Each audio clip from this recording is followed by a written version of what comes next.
All right, so with our beautiful Miss W, ready, Winnie? We're just going to dive into, again, some novelty and why, again, this can be so beneficial for your puppies, but also your teens. So she hopped right in there earlier, which was really cute. So I know we used the pool a little bit last week with some of these little multicolored balls. So the benefit of getting your pup to go do some foraging and some of this nice exploration, it's a great way to use their doggy senses to find their snacks or search for toys. But it's also great for confidence building because we're going in and we're searching around things that are moving. The balls make noises. There's different textures on her pads. So we also have some cardboard because my husband got a new grill. So I was like, ooh, I want that cardboard. And he's like, okay. So now we have these lovely novel things to try walking on top of. Ready, Win? She's like, where am I? Winnie, right here. So we'll see. Ready? She's hoping that I threw one. Nice, right there. So the benefit of working on novelty is the cardboard sinks a little bit. It makes funny noises. It has a funny feel to it. For a lot of dogs, novel textures can be stressful. Excuse me, sorry about that. And for some of them, slippery surfaces are also very in sort of stressful situation. So if your babe doesn't always have sure footing, it can be nice to try and practice some novelty, but controlled. So like right here, this is just one of my ramps that I use for sometimes pups to get in and out of a vehicle, but I figured might as well bust it out and help them practice. So if you were ever going to be using a ramp for your pup down the road, I would highly recommend to practice with it stationary and flat, get them comfortable with going in and around the item, and then eventually build into the ramp would be in use with your car or with whatever situation you're needing the ramp for. So right here, we're just doing some nice sniffing and exploration of finding snacks within the lovely pool area. And we're gonna see if we can rock a little bit with climbing on top of the cardboard again and work some of that novel texture. So, but she's doing a real nice job. Ready? Winnie. Good job, cutie. So we'll try again. Ready? Win? She's like, where am I? So we'll do a little pause up onto the item. Yes. So this is where, again, that pause up or step up can be very nice. Good job. Because you can start to build into targeting with your front feet, but then eventually your whole body to go and step up or on top of something. Nice. So right here, I'm just feeding her for placing her body on this rickety piece of cardboard. Just a nice way to get her comfortable. Yes, with novelty and keep progressing. She doesn't seem to mind as long as there's food involved. She says she'll try anything. So if you do find, though, as she's starting to hit adolescence, she gets a little bit unsure about novelty. This is where the more we keep finessing and working through these skills, but always at your puppy's rate, is going to be really important for maintenance. So it's kind of been the theme is, so as you're going from puppyhood into adolescence, there's going to be new changes for them and for us as we're working and helping them manage that novelty. So ready? Winnie, we might go back over here. Yes, nice job. She's like onto the cardboard. Good job. So we might get a little sit from her. We'll see if we can get that little stationary position. Yes. So this does not have to be a place behavior on a piece of cardboard, but sometimes it can be nice to try a few different behaviors. Nice job on different surfaces. So remember that for a lot of puppies, if they've never done, let's say, for example, sits or downs in different zones, they may think the only time you can do a sit is right in front of you, maybe in the kitchen, and not necessarily in your yard or with your neighbor doing their landscaping. She's like, oh my gosh, makes funny sounds. So she's a very good leaper. She's very agile. So, and then two, we also have in the works, this is of course no pressure, but we're gonna have a foundations kind of class to sports, so dog sports. So we're gonna dive into like the beginning stages of working with some agility equipment, working through some rally potentially, maybe some obedience. So if you've been interested in potentially trying some of those venues, oops, that one bounced right off her head. Good job, ma'am. Ready? So we're in the process of creating that, again, that program. So you guys will have more venues other than even just the confidence building program and other than the explore and learn or the field trips program, to have a little bit more of a fine-tuned approach to some of these more advanced skills. Nice job, cutie. So right here, just even for hanging out in the pool, I'm going to give her a couple little morsels. She's doing a real, oh, you dropped that bad boy. She's doing a real nice job. So ready, we might go back onto our cardboard. Yes, nice job, Miss W. So maybe we'll try this section over here. Ready? Pause up. Yes, nice. Beautiful. So we'll try maybe the ramp. Ready, Win? She's like, okay, pause up on this, smart girl. Oh my gosh. She's so fast that she ricochets her snacks sometimes. Ready? You're going to do pause up? Yes. Good job. What a brilliant woman. So I know this doesn't seem like a big deal, but the benefit of doing some of these things is remember that a lot of puppies may by mistake injure themselves because they don't really realize where their front end or hind end begin or start. So I'm sorry, begin or end. There we go. So you will have moments where maybe your puppy might slip off of something or they go to walk and they trip on something. So, I mean, obviously we can all have accidents here and there, but we want to also make sure that we're helping our puppies. Nice. Start to learn a little bit more about their body awareness. You can see with her, she's kind of like a drunken sailor. Ready? She's like, I'm sort of paying attention, partially. You're a wiggly worm. So if she's having a little bit of a harder time, I may try, and oh, you're going to do some side passing like you're a pony. So we'll do a little find it just to reset her up. I'm going to see if I can help her by luring her a little bit more over the obstacle. Ready? So we're going to get her attention. Nice. So I'm just going to help her slow down a little bit. So she's a little bit of a speed demon. So sometimes she moves so quickly that her coordination and her body doesn't always end up. She's like, where'd it go? Winnie, this way. She's like, I swear you threw it in the pool. It went that way. Good job. So she moves sometimes so fast that she doesn't always know where she is in relation to the environment or obstacles.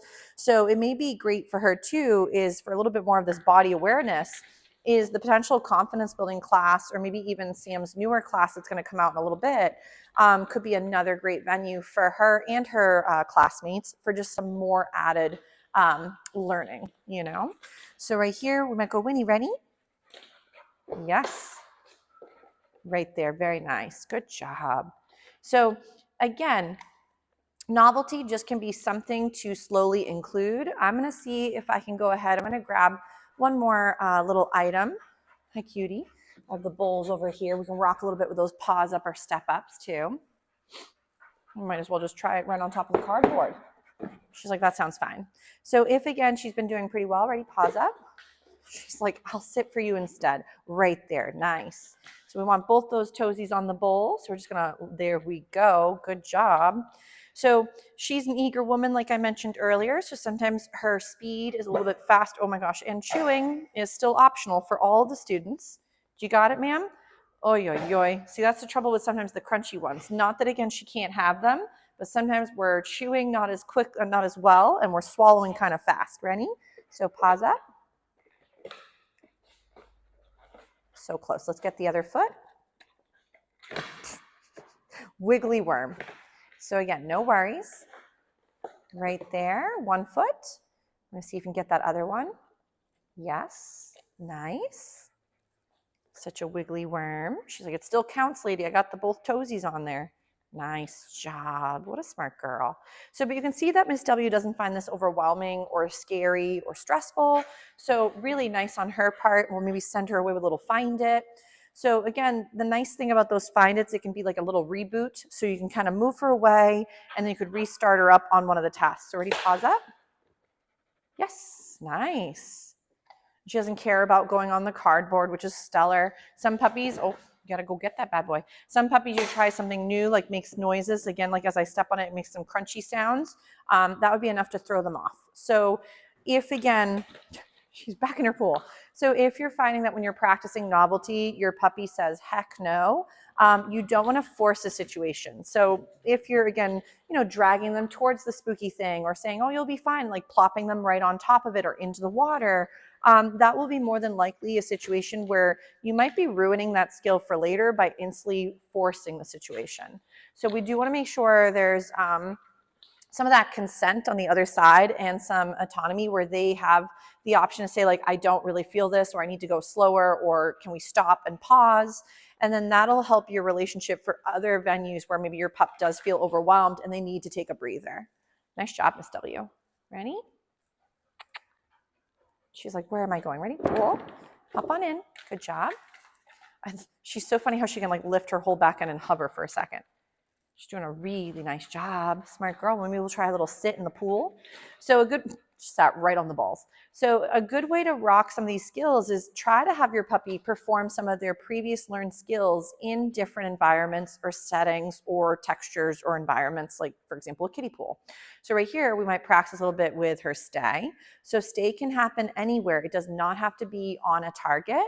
But I do recommend that you don't mix up your stays and weights. So if you're ever confused, try to work one and then maybe work the other the next week if you're finding that you're mishmashing the two.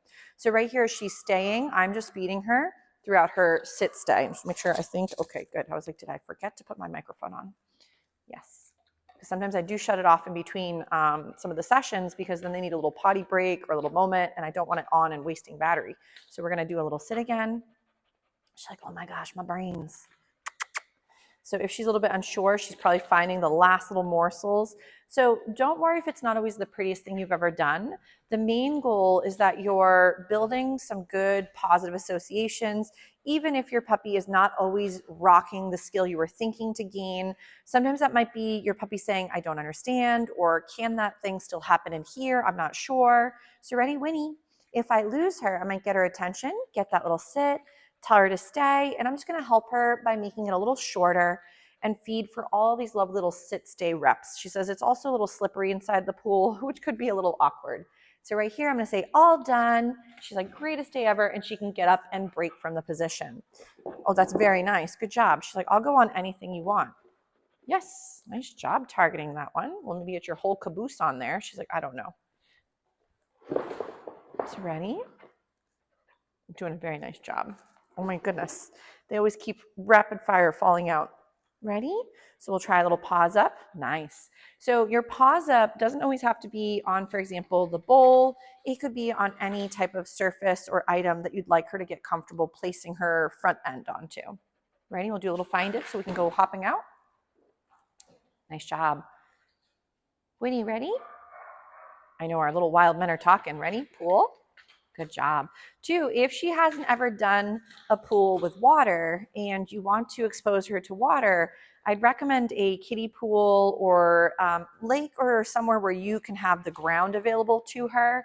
I do also recommend like a life vest, especially if your babes are not the greatest as swimmers swimming yet, or if you're ever unsure and like get fatigued and they could start to go under. The life vests are nice because at least it keeps them afloat. And then two, if your babe has never rocked a pool, I would recommend no water first. Start at just making it fun to hop in and out and getting comfortable with the textures itself. And then start to include a little bit of water as she's doing some of this foraging for snacks. Then that way your puppy can start to get comfortable with the pool itself. Nice job, ma'am. And all that consists, she's gonna give me everything. Smart girl. But then she'll start to get more comfortable with the novelty that is maybe going in the pool itself, the feel of the plastic, and then you can start to include some of that water and maybe even bobbing for snacks. She's like, I'm hopping right back in. Ready, Winnie? Ready? You want to hop in with the pool? Where'd it go? Ready, find it. There you go. You got to look on the floor now. There she goes. So, but even a few moments of some activities like this where you're working on body awareness and you're just trying novelty and you're building in some sniffy time, this will be a really great way to expend some energy, especially on those sort of rainier or cooler days, or if it's too hot. So come summertime, if it's like, again, super duper warm out and your puppies could be potentially like heat stroke situation, or it's just, too much for you guys too. Indoor practice and play is still very beneficial.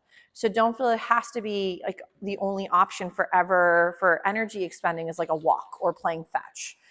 Those are just one other option, but there's so many other venues to help enrich or also give your puppy an out that don't have to be your typical one point to another point in a walk scenario. Good job, cutie. So maybe we'll try a little bit with our ramp again. Ready? So I'm gonna lure her a little bit. She's like, how about the front body? Oh, not too bad. Good job. She's like, dropped it again. She's a wiggly worm. Ready, Win? So we might again, ready? Get her attention. I might go ramp. And right now we're just luring and feeding throughout the walking on the ramp. She's like drunken sailor, sometimes happens. Nice. Good job. If this was really spooky though, remember you don't want to force them to follow the lure if it was too overwhelming, because then luring them was the precursor to something scary happening. And we don't want to think that food is the bringer of the potential negative or scary, because then that's another great way, like we've mentioned in the past, to poison your skill or your cue, but also poison your food reinforcement. So, but she's doing a really nice job. She's like, I am pooped out. Well, maybe we'll do another little scatter feed in the pool, and then we'll call it a day for some of these exercises, and we'll move on to some more fun skills for Miss W. But all of the babes are really doing a stellar job. So we'll do some more scavenging. She's like, I like using her sniffer, she says. It's a lot of fun. Such a smart girl. But we'll give Miss W a little breather from this, and we'll rock a few more skills as well.